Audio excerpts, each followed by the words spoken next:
I think that the patience is a difficult thing to have. I am an impatient person. And when I feel that I've been wronged or in whatever way discriminated against, whether it's because I'm a woman or whatever reason, you do feel that urge, that instinct to get defensive, to lash out. But you have to kind of think about what the bigger picture is and how this is really a persuasion campaign. And when your first line is to attack the person who isn't fully on board immediately, well, then you've just lost someone who might have actually been receptive. Hello, everybody. How are you doing today? We have Anna Kasparian here from the Young Turks, and she is going to be taking the more extreme ends of the trans movement to task for the tactics that it uses against its critics. And we know that that can get a little bit extreme. So hand back and sit down, and let's have a listen as Anna scolds the extremist trans movement for its vicious attacks. And hey, just take a little bit of time, hit that subscribe button for me. It really helps me with the algorithm. It helps me get my videos out. And hey, you get to listen to my melodious voice a little bit more. Thank you very much, guys. Polling shows that Americans actually seem to be growing less empathetic to the transgender cause. But what's behind it? What's going on here? Well, some activists and movement leaders think that it is due to the transgender movement's confrontational and accusatory approach. And I'm not saying that. This lengthy piece published in the New York Times this week really did delve into it.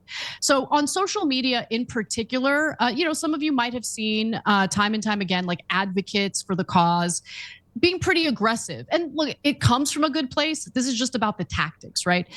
It comes from absolute and utter hatred and anger. Now, I mean, and a completely misplaced hatred and anger, I might add. You can act like you want to as far as I'm concerned, but the absolute minute that you tell me that I have to accept it legally, or in any way other than me personally, then, you're going to have a problem with me. I'm sorry. They're aggressively going after anyone they see as like stepping out of line, saying anything that might be deemed insensitive toward the trans community. For example, this is the extremist left in a nutshell anyway. So, I mean, she may just say the extremist left, because that's just basically how that end of the left works. After a Democratic congressman defended parents who expressed concern about transgender athletes competing against their young daughters, a local party official and ally compared him to a Nazi cooperator. Okay, and a group called Neighbors Against Hate organized a protest outside his office. But look, the example that was detailed in this piece that really bothered me is the one I'm about to detail, okay?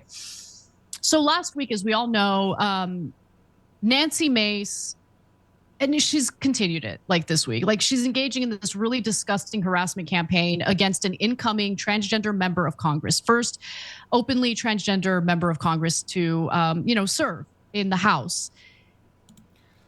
First off, that's just more of a publicity stunt than it is anything. If you get a bunch of leftists together, they will do something, only if anything that they believe that it'll piss off the right. And this is pretty much what they did. But as far as Nancy Mace is concerned, Nancy Mace is trying to protect women's spaces from men.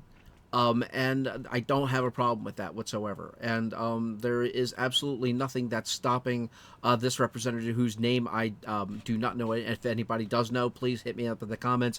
But, there's nothing stopping this person from going to the men's room.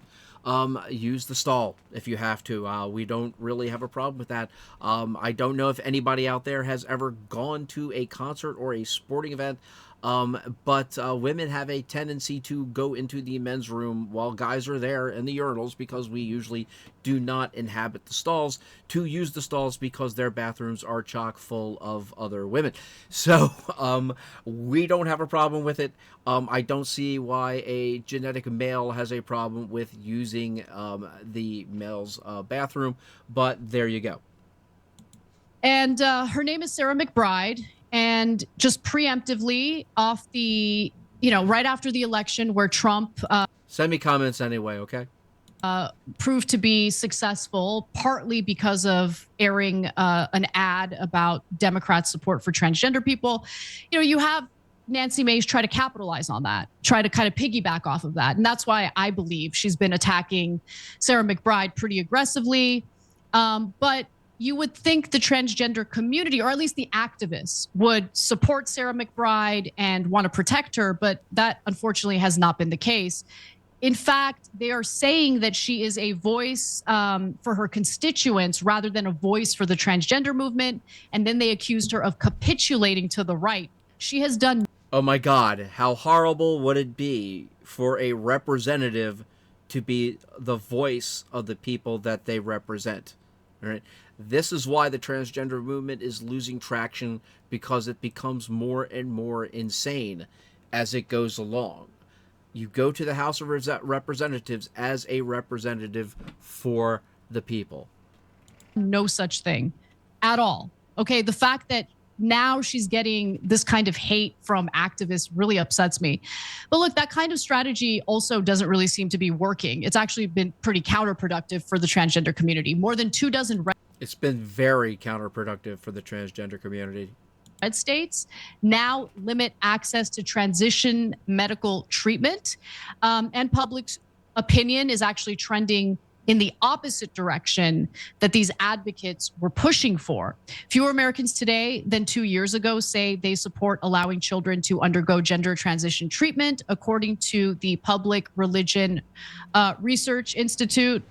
I will say the Public Religion Research Institute very clearly would have a bias. So, well, yes, Anna, it would have a bias, but then again, you operate on a bias as well.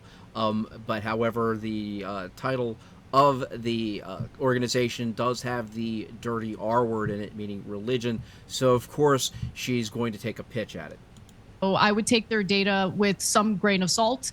But nonetheless, you kind of see it when it comes to public opinion. So I remember in 2016, when Republicans were trying to make the bathroom issue a big deal, the majority of Americans weren't buying it. The majority of Americans are like, let's just stop harassing transgender people. It's the bathroom. Like, honestly, this is where you see that Anna really has not left the left. She never will. She is still firmly within her bubble. This was a big deal for many, many people. And mainly because we did not want men, grown men, in the women's bathroom with little girls. And this became a problem. It did become a problem. You'd be surprised how many articles you can find if you actually do look in these newspapers, and do see that, people have been hauled out of little girls' bathrooms for just standing around and staring. So this is again an example of Anna still in her leftist bubble. There's stalls. Everything's going to be okay. I do think it gets a little tricky, though, when it comes to other, gender segregated or sex segregated spaces, like a women's locker room and all of that. I don't want to get into the details, but like when it comes to the bathroom, most Americans were on the side of allowing transgender people to use the bathroom that they identify with. That's kind of changing now. I'm actually seeing a lot of support toward Nancy Mace and a lot of backlash toward the trans community. That's because people are actually saying, wait a minute, there is such a thing as men and women. Actually, that's what it is, men and women. Anything else is just a deviation from the norm. Hate to put it that way, but that's exactly what it is. 2024 YouGov poll found that 36% of Americans say societal acceptance of transgender people has gone too far. And that's actually a 7 percentage point increase since 2018. And numbers like that have led to some people rethinking their strategy.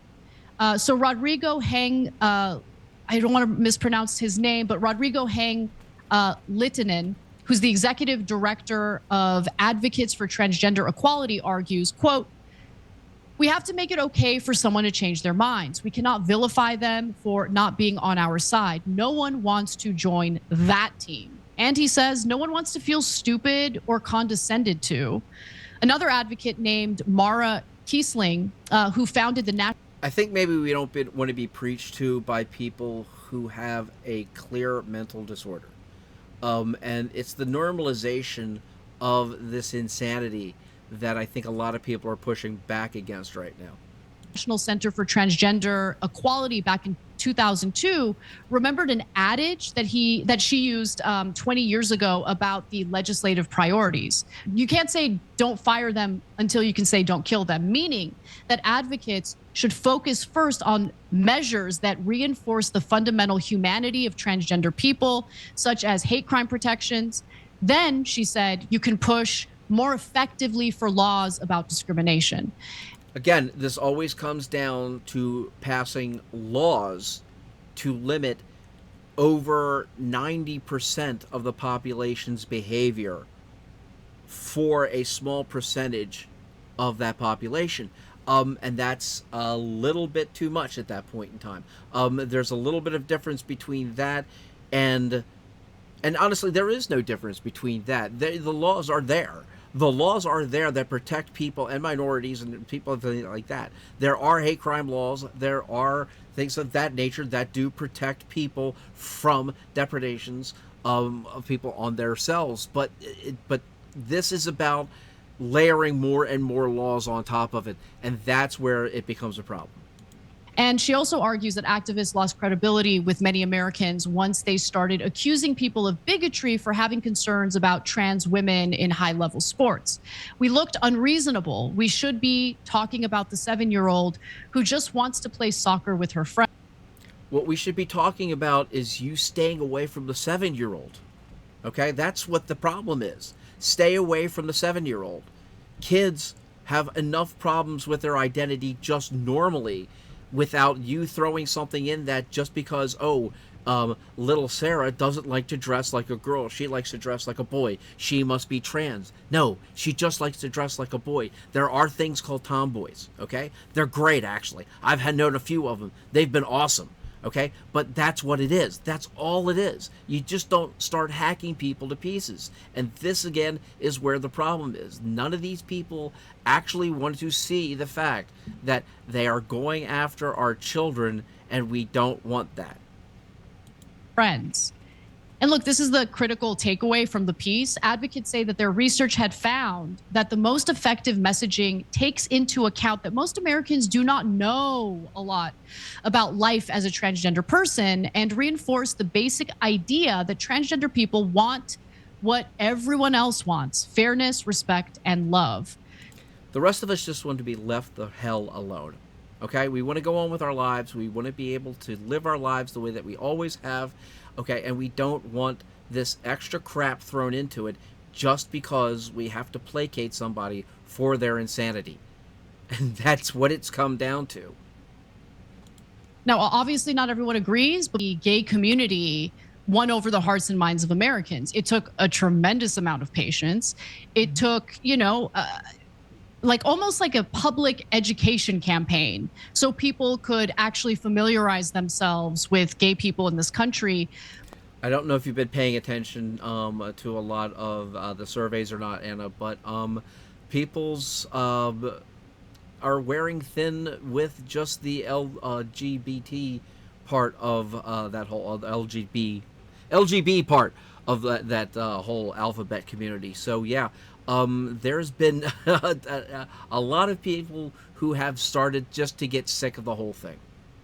But more importantly, they made an effort to make clear, we're not a threat. We're just like everyone else, So I think that the patience is a difficult thing to have. I am an impatient person. And when I feel that I've been wronged or in whatever way discriminated against, whether it's because I'm a woman or whatever reason, you do feel that urge, that instinct to get defensive, to lash out. But you have to kind of think about what the bigger picture is and how this is really a persuasion campaign. And when your first line is to attack the person who isn't fully on board immediately, well, then you've just lost someone who might have actually been receptive if you were willing to just pause for a minute, take a breath if you need to, but come back and try a different way of getting that individual to understand where you're coming from. And that takes a lot of work. It's very difficult. But I do think, look, here's the problem, though. This is the problem I had with the piece. And I think this is a problem that the Democratic Party has overall with every social issue. I don't think that the majority of transgender activists or transgender people behave like this. I don't think the majority of them are aggressive or combative. I have a friend who's transgender. She is not like this at all. Let's see, first off, this is one of the things that I find absolutely hilarious. Most of these denizens of the left, of course, they always have the transgender friend that they can fall back on, but damn you if you say you have a black friend. The second is yes. The vast majority of transgendered, gay, lesbian people just want to be left alone and live their lives. They don't... they're not in your face. They don't have to have a drag queen story hour, which I know a few are aghast at that whole idea. And it's sad. It's sad because there are a lot of good people out there that get a lot of grief because of the extreme end of that movement. And in fact, she you know, she can't stand that, like, this is the way, you know, people think of trans activists. It's a small group of very loud people and they get all the attention. And they really need to consider how the movement at large feels about the tactics they're deploying. Because this is the funny part about this is that, again, with the left, when it's one of their sacred cows, okay, when it's the small minority of that faction that is making causing the problems, they're very quick to point that out. But when it comes down to racism and bigotry, things of that nature, we can point to the fact that it's a very, very small proportion of that population that has those feelings. But you can never get these people to understand that because it's not part of their sacred cows. And that's part of the hypocrisy of why people have generally started to reject the left. it's not just about making people who aren't on board feel comfortable. It's about winning. And if they're deploying tactics that lead to losing, well, then the movement overall is obviously going to be upset about that. And so I think more patience, more coordination, but also for those who have fallen prey to this ideology that everyone who's trans acts like this, or everyone who's a trans activist acts like this, it's just not true. It's a small group of very loud and aggressive people who I think might have their hearts in the right place, but aren't really thinking about how their tactics are counterproductive. So there you have it, everybody. That's Anna Kasparian taking the extremist end of the trans movement to task for some of its tactics, and quite rightly so. I cannot fault her for this. However, a lot of people are using this as an example of more of Anna's red pilling. This is not. You can clearly listen to how she's speaking about this subject throughout this entire piece, and you can tell that she is a complete and utter willing supplicant for the left still. She has just gotten a clue as far as some things that are more about common sense than they are about emotion or ideology. And that, of course, makes it anathema to the left. So thank you very much, everybody, for joining me today. This has been Anna Scolds the Extremist Trans Movement for its vicious attacks. Hit me up with those comments, folks. Like, share. Please hit that subscribe button. It only takes about 3 seconds. Thank you all again very much for joining me today. Later.